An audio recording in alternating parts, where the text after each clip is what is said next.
Você já se perguntou: o que aconteceu depois que Lúcifer caiu do céu? A Bíblia diz que ele era um querubim poderoso, o mais belo dos anjos, aquele que caminhava entre as pedras de fogo e tocava a música do céu. Mas, um dia, o orgulho cresceu em seu coração e ele foi lançado como um raio para a terra. Aqui vai a pergunta que quase ninguém faz: quem ficou no lugar dele? O céu perdeu o seu anjo mais brilhante, e no exato momento em que o trono de Lúcifer ficou vazio, alguém precisou ocupá-lo. E é aí que entra uma teoria antiga, repetida em sussurros entre estudiosos e crentes ao longo dos séculos. Uma teoria que diz que Miguel, o arcanjo guerreiro, foi quem substituiu Lúcifer. Mas será? Será que Miguel era apenas um soldado? Ou sempre foi mais do que imaginamos?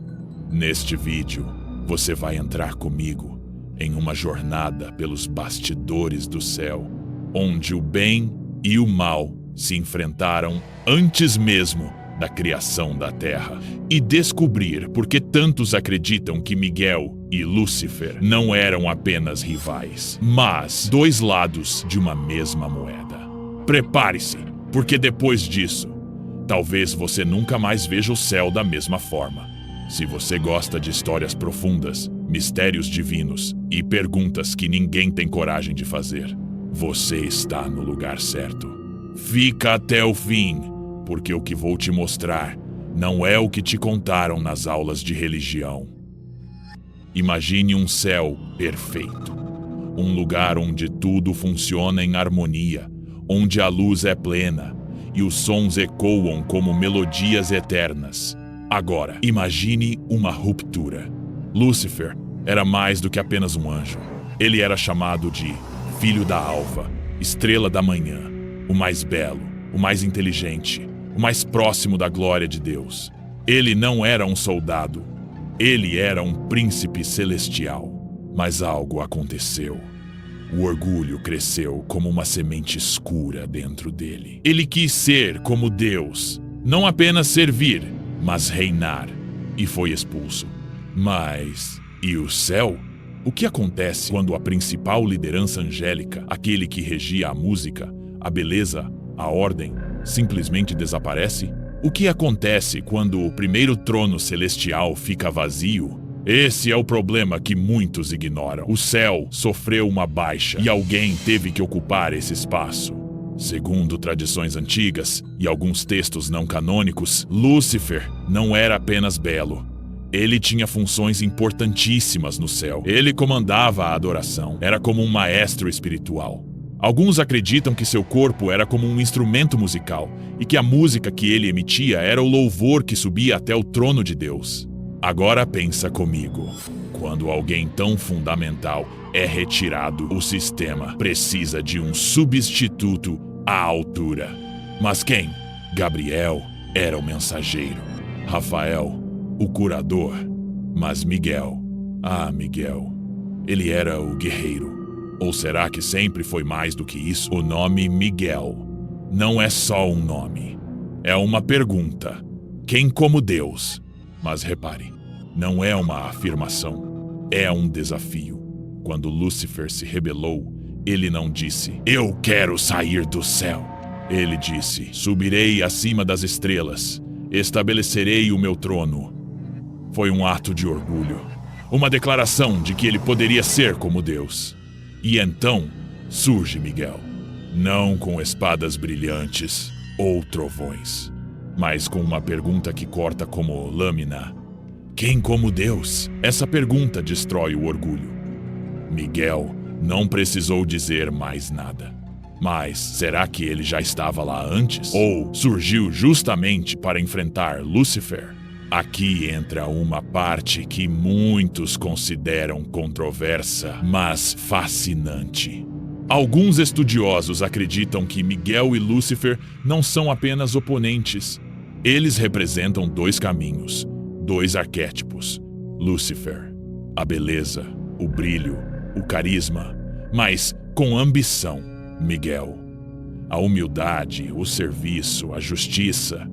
mas com firmeza. É como se, no momento em que Lúcifer caiu, o espírito de Miguel se erguesse, não apenas como um soldado de Deus, mas como o herdeiro legítimo do céu. E sabe o mais curioso?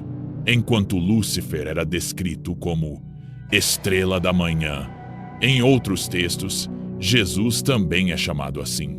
Coincidência? Ou há uma conexão ainda mais profunda entre Lúcifer, Miguel e a missão divina? No capítulo 12 do Apocalipse, vemos a grande batalha. Houve batalha no céu. Miguel e os seus anjos batalhavam contra o dragão. Esse dragão é identificado como a antiga serpente. Lúcifer, o diabo, o adversário. Mas o mais impressionante está na estrutura dessa narrativa.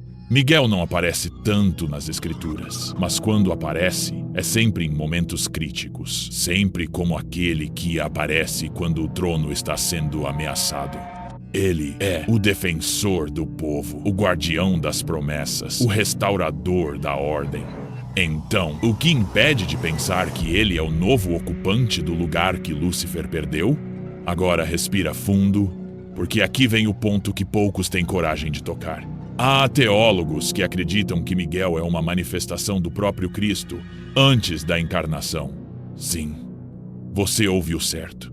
Segundo essa linha, Miguel não é apenas um arcanjo, mas um título, uma missão, assim como Cordeiro de Deus ou Filho do Homem, são formas de se referir a Jesus. Miguel seria o nome da função dele como general celeste. Se isso for verdade, então o lugar deixado por Lúcifer não foi preenchido por outro anjo. Foi preenchido por algo infinitamente maior. A glória que Lúcifer tentou tomar foi entregue a quem nunca a buscou por vaidade, mas por amor. E aí tudo muda. A batalha no céu deixa de ser só entre dois anjos e passa a ser entre o orgulho de um e a humildade de outro. Entre o desejo de subir e a decisão de descer para salvar.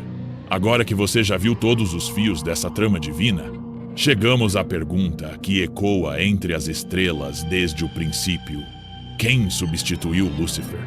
A resposta talvez nunca tenha sido um quem, mas um porquê. Lúcifer quis subir. Miguel, ou talvez o próprio Cristo, desceu. Lúcifer tentou conquistar um trono com arrogância. Miguel o conquistou com sacrifício. O céu não precisava de outro anjo brilhante. Precisava de alguém disposto a servir com humildade. A substituição não foi apenas de função, foi de essência. O trono que Lúcifer desejava nunca seria tomado à força. Ele foi entregue, aquele que se fez servo. E esse é o verdadeiro mistério. A guerra no céu não foi apenas entre luz e trevas. Foi entre dois caminhos: o da ambição e o do amor. Miguel, seja como arcanjo ou como manifestação divina, não venceu Lúcifer com espadas flamejantes. Venceu com a pergunta que destrói todo ego: quem como Deus? Porque no fim, a única resposta possível é o silêncio. Um silêncio cheio de reverência, cheio de glória e cheio de uma lição que ecoa até hoje. Não se trata de subir, mas de estar disposto a descer. O mais curioso de tudo é que essa história não é só sobre Lúcifer, nem apenas sobre Miguel. Ela é sobre escolhas, todos os dias. Aqui mesmo, nesse nosso mundo tão caótico, a mesma batalha acontece. Subir a qualquer custo ou descer por amor. Enquanto uns vivem para brilhar, outros vivem para iluminar. E talvez seja isso que o céu estava tentando nos ensinar desde o princípio, que o verdadeiro poder não está em dominar, mas em servir. Não está em ser o primeiro, mas em ser fiel. O trono que Lúcifer perdeu não era só um lugar, era um símbolo. E quem o ocupou não foi alguém que gritou, "Eu posso", mas alguém que sussurrou, Quem como Deus? Se isso te fez pensar, me conta nos comentários. Você acredita que Miguel era mesmo Cristo em forma celestial? Ou vê os dois como seres separados nessa história? E mais, se você pudesse fazer uma pergunta ao céu sobre tudo isso, qual seria? Curte esse vídeo se ele te arrepiou de alguma forma.